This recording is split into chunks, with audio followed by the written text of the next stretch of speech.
ఇప్పుడే చూశారు కదా గుమ్మనూరు జయరామని ఎన్ని తిట్టింది ఏం కదా, ఇప్పుడు ఇట్లా మారింది. పైగా 10 రోజుల క్రితమే కదా ఇప్పుడు అదంతా కూడా చేసింది. ఆ తర్వాత ఇప్పుడు వాలంటీర్ల గురించి చంద్రబాబు గారు మాట మార్చింది. వీటన్నిటి మీద మీ బీసీ డిక్లరేషన్ చూసాం, వీటన్నిటి మీద మీ అభిప్రాయం ఏంటి?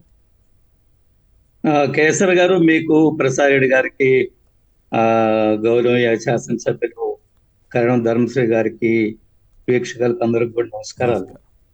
మొదట మీరు అడిగిన ప్రశ్నలకు వచ్చే ముందు ప్రసాద్ రెడ్డి గారు ఏవైతే వ్యాఖ్యలు చేశారో వారితోటి నేను పూర్తిగా ఏకీభవిస్తున్నాను. ప్రభుత్వ పథకాలు ఇచ్చేటప్పుడు ఆయన బీసీఆ, ఏపీ, ఓసీఆ ఇది కాదు, అర్హులు ఎవరైతే ఉన్నారో వాళ్ళందరికీ అందించాలా, అది న్యాయం అని ప్రసాద్ రెడ్డి గారు ఏదైతే చెప్పారో దాంతో నేను వారితో పూర్తిగా ఏకీభవిస్తున్నాను. ప్రధానమంత్రి నరేంద్ర మోడీ గారు ఆ విధంగానే ప్రధానమంత్రి నరేంద్ర మోడీ గారు ఇస్తున్న అన్ని పథకాలు కూడా మొత్తం చూడు, మాధవ్య, మెహబూబానా, మేరీనా ఏమి చూడరు, అందరూ కూడా అర్హులైన వాళ్ళందరూ కూడా ప్రత్యేకంగా మహిళల్ని లబ్ధిదారులుగా చేస్తుంటారు ప్రధానమంత్రి. ఒకటి. రెండోది, నేనేమంటున్నా అంటే మీరు తెలివిగా మోడీ గారి గురించే మాట్లాడారు, కానీ ప్రసాద్ రెడ్డి గారు ఏపీలో జగన్ గారు కూడా అలాగే అర్హత ప్రాతిపదికగా చేస్తున్నారని చెప్పారు. నేను రాకముందే మీరు నన్ను అనుబంధ ప్రశ్న వేస్తే ఎట్లా? నేను అనుబంధ ప్రశ్న కాదు, మీరు కావాలని మిస్ చేస్తున్నారని నాకు అర్థమైంది. అందుకోసం నేను అవసరం వచ్చినప్పుడు మంచి చెప్పడంలో మిస్ చేయను, తీవ్రంగా విమర్శించడంలో కూడా మిస్ అయ్యాను. నేను వస్తున్నాను మీ పాయింట్. ఒకటి, మీరు ఈరోజు మనం చూసాం కదా, జగన్మోహన్ రెడ్డి గారు అనేక కార్పొరేషన్లు పెట్టారు. ఆ కార్పొరేషన్లకు నిధులు లేవు, గదులు లేవు, కూర్చోడానికి గదులు కూడా లేవు, నిధులు లేవు.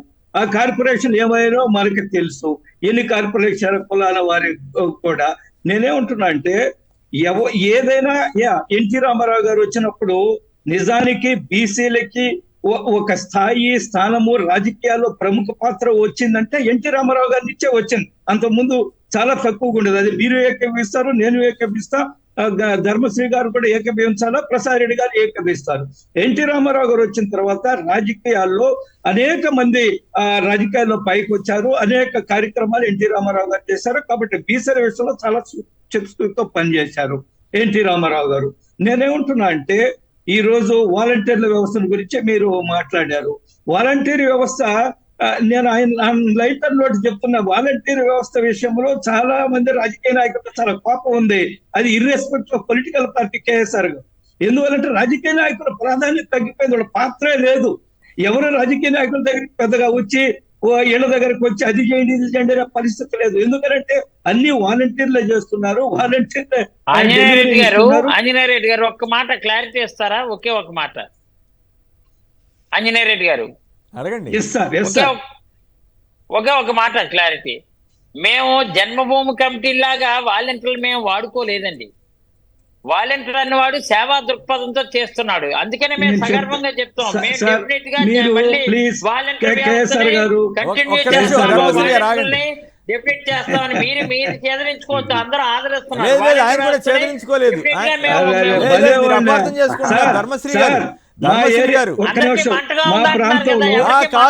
కాదు, ఆయన ఉద్దేశం ఏంటంటే రాజకీయ నాయకుల ప్రాముఖ్యత తగ్గి వాలంటీర్లు అన్ని సేవలు చేస్తున్నారని చెబుతున్నారు. మంచిదే కదా, అందరూ ఆంజనేయ రెడ్డి గారి ఇంటి దగ్గర చేతులు కట్టుకుని నిలబడాలా? ఇప్పుడు అవసరం లేకుండా చేశారు కదా.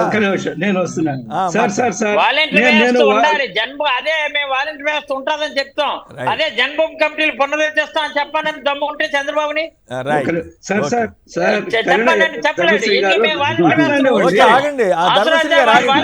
గౌరవ పెంచుతాం. ధర్మశ్రీ గారు ఆగండి. నేను మీకు ముందే చెప్పాను, నైటర్ నోట్ చెప్తున్నాను సార్. రాజకీయ నాయకులు అందువల్ల రాజకీయ నాయకులు సహజంగా ఈ వాలంటీర్ వ్యవస్థ మీద కోపం ఉంది.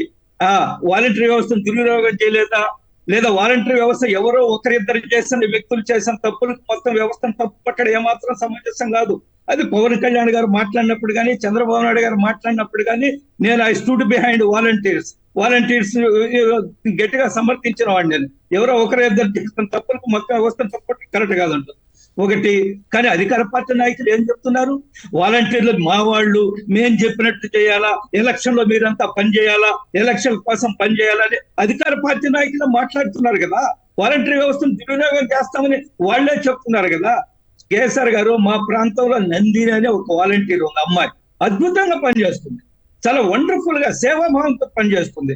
ఎప్పుడు మా ఇంటికి వచ్చిన వైఫ్ తో ఆరోగ్యం ఎంక్వైరీ చేస్తుంది, ఇంట్లో పరిస్థితి తెలుసుకుంటుంది, నాకు ఎప్పుడైనా ఫోన్ చేస్తూ ఒకసారి ఇది పరిస్థితి అని చెప్తుంది. అది కరెక్ట్ పాయింట్ చెప్పారు ఆంజనేయ రెడ్డి గారు, మీరు చాలా కరెక్ట్ పాయింట్ చెప్పారు, చాలా నిజాయితీగా చెప్పారు. ఇక్కడ విషయం ఏంటంటే అలాంటి సేవలు అందించడం ద్వారా ప్రభుత్వానికి మంచి పేరు తెమ్మని అడుగుతున్నారు, దాంట్లో పెద్ద తప్పేముంది? సార్ ఇది ఒకసారి మీరు గుర్తుండే ఉంటుంది కేఎస్ఆర్ గారు, నరేంద్ర మోడీ గారు ప్రధానమంత్రి అయిన వెంటనే ఒకటే చెప్పారు, less government more governance, less government more governance. Less government అంటే ఏమిటి? అన్నిట్లో రాజకీయ నాయకుల ప్రాధాన్యత తగ్గించడము, వాళ్ళ వ్యవహార శైలి తగ్గించడము. మోర్ గవర్నెన్స్ అంటే ఏమిటి? ప్రభుత్వ పథకాలన్నీ కూడా అర్హులైన వాళ్ళందరికీ కూడా చేరడము. కాబట్టి నేను వాలంటీర్ వ్యవస్థను నేను వ్యతిరేకించడం లేదు. At the same time volunteer వ్యవస్థను దుర్వినియోగం చేయడానికి అధికార పార్టీ ప్రయత్నిస్తుంది. వాళ్ళే చాలా స్పష్టంగా చెప్పారు. అయితే రైట్, మీ అభిప్రాయం చెప్పారు, చక్కగా ఉంది, బాగుంది. ఇక్కడ పాయింట్ ఏంటంటే చంద్రబాబు గారు బూతులు తిట్టారు, ఇప్పుడు మళ్ళీ ఆయన కంటిన్యూ చేస్తానని చెప్తున్నాడు. గొమ్మనూరు జయరామ్ ఇంతకుముందు చెప్పాను నేను, గొమ్మనూరు జయరామ్ బూతులు తిట్టాడు, కేఎస్ఆర్ గారు నేను ఎప్పుడో చెప్పాను మీకు, మీతో చర్చలో పాల్గొంటున్నప్పుడు, ఏ రాజకీయ నాయకుడు కూడా మేము వస్తే వాలంటీర్ వ్యవస్థను పూర్తిగా రద్దు చేస్తామని చెప్పే ధైర్యం ఎవరికి ఉండదని చెప్పాను. ఈ రోజు అది ప్రూవ్ అయింది. చంద్రబాబు నాయుడు గారు చెప్తున్నారు నేను కొనసాగిస్తానని. బహుశా కొన్ని రోజుల తర్వాత వాలంటీర్లు పర్మనెంట్ ఎంప్లాయీస్ గా చేస్తారని మనం ఆశ్చర్యపడిన అవసరం లేదు. మిమ్మల్ని ప్రభుత్వంలో అబ్జర్వ్ చేసుకుంటారు ఆశ్చర్యం. అందుకని నేను మీరు గొమ్మనూరు జయరామ్ గారి గురించి చెప్పారు. At the same time Gollapalli Suryarao గారు ఏం మాట్లాడారు అవి కూడా మీరు ప్లే చేస్తుంటే వాళ్ళు కూడా వైసీపీలో చేర్చుకున్నారు. అదే విధంగా మన మీరు పార్టీలు మారడాన్ని నేనేం పెద్ద ఆక్షేపించట్లేదు, జరుగుతాయి అవి మనకి 1952 నుంచి ఉన్నాయి, అవి కాదు ఇష్యూ. అబ్బాయిని చేర్చుకున్నారు కాదండి,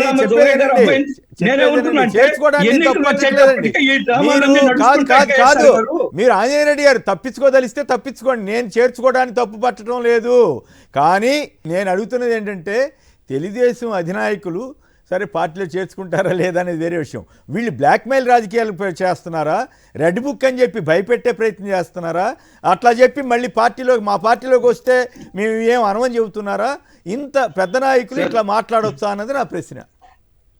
సార్ నేనేమంటున్నా అంటే ఎన్నికలు దగ్గరికి వచ్చే కొంది ఇటువంటి నాటకాలు, డ్రామాలు, ఇటువంటి చేర్పులు ఇవన్నీ కూడా నడుస్తూ ఉంటాయి. మనం అన్ని వీడియోలు కూడా మనం బయటికి తీద్దాం. ఆయన ధర్మాన ప్రసాదరావు గారు జగన్మోహన్ రెడ్డి గారి కుటుంబాన్ని గురించి ఏం మాట్లాడారు, అనేక మంది ఏం మాట్లాడారు, జగన్మోహన్ రెడ్డి గారి ప్రియాలని అన్ని కూడా మనం వీడియో తీసి ప్లే చేయడానికి సిద్ధంగా ఉంటే నేను ఇప్పుడు మనకి చెప్పేది ధర్మాన ప్రసాదరావు గారిని జగన్ గారు ఎప్పుడైనా తిట్టారా? ధర్మాన ప్రసాదరావు గారిని జగన్ గారు ఎప్పుడైనా తిట్టారా? మీరు అర్థం చేసుకోవాల్సింది, నేను అడుగుతున్నది ధర్మాన ప్రసాదరావు గారు జగన్ ఎప్పుడు తిట్టలేదు. మీరు ధర్మాన ప్రసాదరావు ఎప్పుడైనా ఒక వ్యాఖ్య చేసి ఉంటే ఆయన ఉపసంహరించుకున్నాడు. చంద్రబాబు నాయుడు అట్లా చేయడం ఇప్పుడు మీరు అట్లా కాదు. ఇక్కడ నా పాయింట్ ఏంటంటే జయరామ్ గారు అలాంటి వ్యక్తా కాదా మీరు చెప్పండి, అది నా పాయింట్.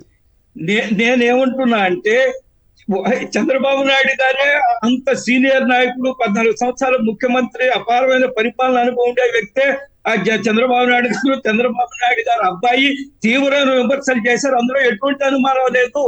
ఈ రెడ్ బుక్ ఏదైతే ఉందో రాజస్థాన్ నుంచి కాంగ్రెస్ మంత్రి ఒక ఆయన బయటకు వస్తూ రెడ్ బుక్ బయటకు తీసుకొచ్చారు, అది పెద్ద ఆదర్శంగా తీసుకొని మాట్లాడుతున్నారు. కానీ నేనేమంటున్నా అంటే రాజకీయాల్లో ఎన్నికల దగ్గర పొందుకుంది ఇటువంటి నడుస్తూ ఉంటాయి, అన్ని రాజకీయ పార్టీలు నడుస్తుంటాయి. కాబట్టి దీన్ని మనం వీళ్ళే కాదు ఈనాడు, ఆంధ్రజ్యోతి ఎంత దారుణంగా ఎంత నీచంగా రాశాయో జయరాం మీద మీరు ఒకసారి చూడండి. అప్పుడు పేపర్లు చూసి ఆయన నానా రకాలుగా రాశారు. ఇప్పుడు వాళ్ళు చాలా గొప్పగా మార్చేశారు. అది జయరాం గారు మరి ఇంత నీచంగా రాసినప్పుడు మీరు ఎప్పుడు ఆయన తొలగించలేదు కదా మంత్రి పదవి నుంచి. మరి ఇప్పుడు వాళ్ళు చేర్చుకుంటారు కదా, అంటే వాళ్ళు చేర్చుకున్నారంటే కరెక్టా కాదా? ఈ రోజు ఆయన గురించి ఇంకా సాక్షి రాస్తుంది, ఇంకా సాక్షి రాస్తుంది. ఒక్కసారి